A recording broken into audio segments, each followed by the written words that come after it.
I'm sure you've heard the news. The South China Sea is not just a body of water, it's a lifeline for global commerce, with trillions of dollars worth of goods passing through its busy shipping lanes every year. Its strategic location connects major economies, making it one of the world's most important maritime corridors. Beyond trade, the region is also rich in oil, gas, and fisheries, resources that are crucial for the economic security of surrounding nations. Stay informed with Subscribe Now for stories that reveal the truth behind global events. Yet, this vital sea is plagued by overlapping territorial and maritime claims from China, the Philippines, Vietnam, Malaysia, Brunei, and Taiwan. Each country asserts its own historical and legal rights, leading to a tangled web of disputes that threaten regional stability. For more than 20 years, ASEAN and China have been engaged in painstaking negotiations to establish a code of conduct, or COC, that would help manage these disputes and prevent open conflict. Despite numerous rounds of talks and high-level meetings, progress has been frustratingly slow, with many setbacks along the way. The COC is intended to set clear rules for behavior at sea, promote de-escalation during incidents, and encourage cooperation on shared challenges like piracy and environmental protection. However, the definition of what makes the COC effective remains a major sticking point, with each side interpreting it differently and pushing for their own interests. ASEAN claimants, for example, want a legally binding agreement anchored in international law, especially the United Nations Convention on the Law of the Sea, or UNCLOS. They hope such a code will protect their sovereign rights, ensure freedom of navigation, and constrain aggressive actions by larger powers. China, on the other hand, views the COC primarily as a political tool, a way to manage perceptions, maintain its influence, and keep outside powers, like the United States, at bay, all while holding firm to its sweeping claims over most of the sea. The result is a diplomatic stalemate. As negotiations drag on, tensions on the water continue to rise, with frequent standoffs and close encounters between rival coast guards and naval vessels, underscoring the urgent need for a workable solution. Under President Marcos Jr., the Philippines has adopted a bold and urgent stance on the South China Sea, signaling a significant shift in the country's foreign policy. Determined to protect its sovereignty and maritime rights, the administration has made it clear that the status quo is no longer acceptable. This marks a sharp break from the previous administration's softer, more conciliatory approach toward China, which often prioritized economic ties over territorial disputes. Under Duterte, the Philippines leaned heavily on diplomacy and downplayed confrontations, but Marcos Jr. is charting a new course. As the Philippines prepares to chair ASEAN in 2026, Manila is intensifying efforts to resolve the long-standing deadlock over the Code of Conduct, or COC. The urgency is fueled by a surge in Chinese incursions and increasingly assertive actions within the Philippine Exclusive Economic Zone, raising the stakes for regional stability.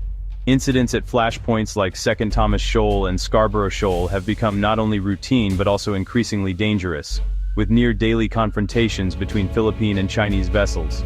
For Manila, securing a robust and enforceable COC is now a matter of national security and regional peace.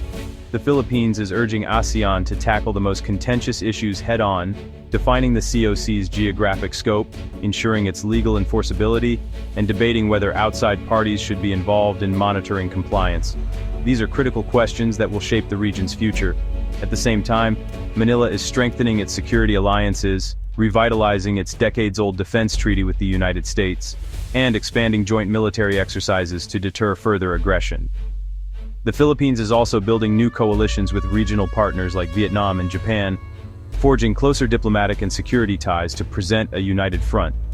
This growing coalition of Southeast Asian and international partners aims to increase diplomatic pressure on China and reshape the environment for negotiations, making it harder for Beijing to divide and delay. The message from Manila is clear: delay tactics and intimidation will no longer be tolerated. The Philippines is determined to defend its interests and rally the region toward a fair and lasting solution. China's sweeping 9-line claim covers nearly the entire South China Sea, stretching far beyond its recognized territorial waters, and overlapping with the exclusive economic zones of several Southeast Asian nations. This vast claim is not just a matter of cartography, it's a bold assertion of control over critical sea lanes, rich fishing grounds, and potentially vast reserves of oil and gas beneath the seabed. These claims directly clash with international law, particularly the United Nations Convention on the Law of the Sea, and were explicitly rejected by the 2016 Arbitral Tribunal ruling in The Hague, which found no legal basis for China's historic rights within the Nine-Dash Line. Yet, Beijing categorically rejects the ruling, insisting that its claims are rooted in centuries of history and are a matter of national sovereignty, an issue the Chinese leadership deems absolutely non-negotiable, both for domestic legitimacy and international posture.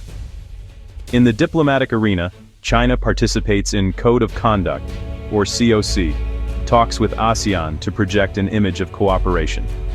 However, it deliberately prolongs negotiations, using the time to strengthen its physical and administrative presence in disputed areas, building artificial islands and deploying Coast Guard vessels. China consistently resists any move toward a legally binding code, instead favoring vague, non-binding agreements. These allow it to maintain maximum flexibility, avoid clear definitions of disputed areas, and sidestep any real constraints on its activities. Any COC that China eventually signs is likely to be weak, ambiguous, and carefully crafted to exclude outside powers like the United States, ensuring that China retains the upper hand in setting the rules of engagement. Ultimately, China's real objective is to manage the South China Sea dispute strictly on its own terms, gradually legitimizing its dominance and discouraging external intervention.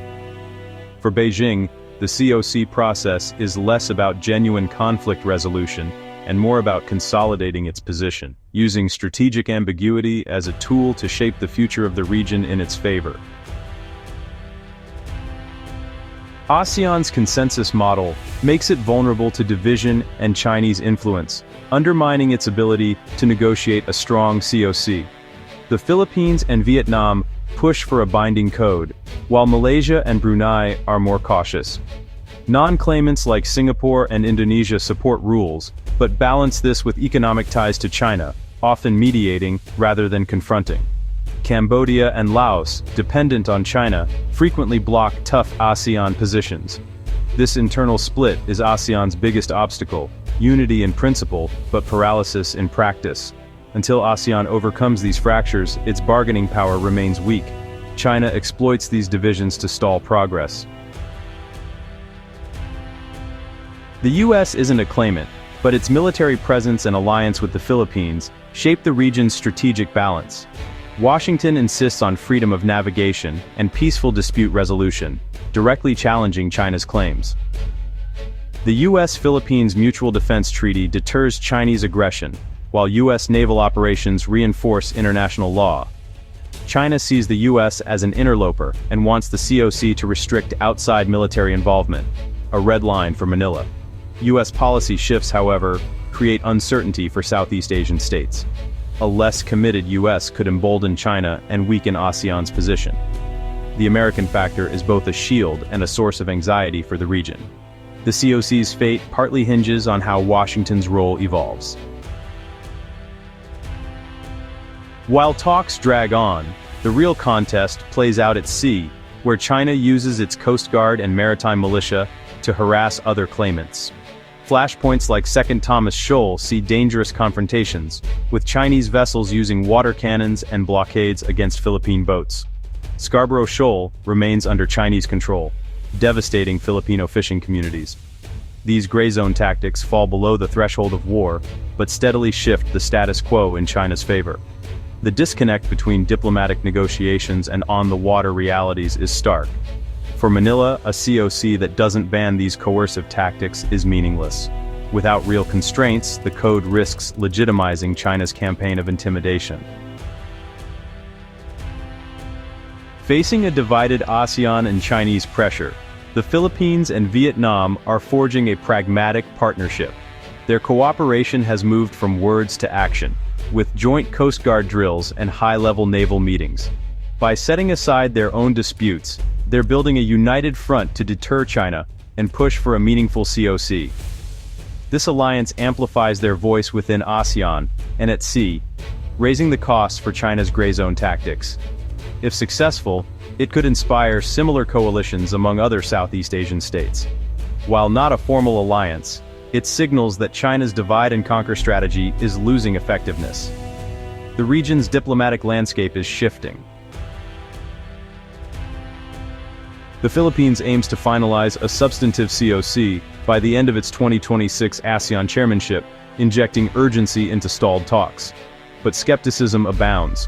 Core disagreements with China and divisions within ASEAN remain entrenched. The risk: a weak, non-binding code that legitimizes China's actions rather than constraining them. Success shouldn't be measured by signing a document, but by its substance. Manila and its partners must resist settling for a hollow agreement. Achieving a real breakthrough will require intense pressure and, likely, a shift in Beijing's calculus. The 2026 deadline is a focal point, but the outcome remains uncertain. With China and ASEAN claimants at odds, a straightforward COC compromise seems unlikely. Any deal would likely sidestep core issues, focusing on incremental progress, perhaps applying the code only to specific flashpoints, not the whole sea. ASEAN might have to accept a politically, not legally, binding code with detailed annexes on prohibited behaviors. Another option: focus on practical cooperation, incident prevention, joint research, fisheries management, while shelving sovereignty disputes. But China has used the COC process to delay and deflect, not resolve. For Manila, the best path may be to keep building alliances and maritime capabilities, not pin hopes on a single document. The future will be shaped more by power and resolve on the water than by any code.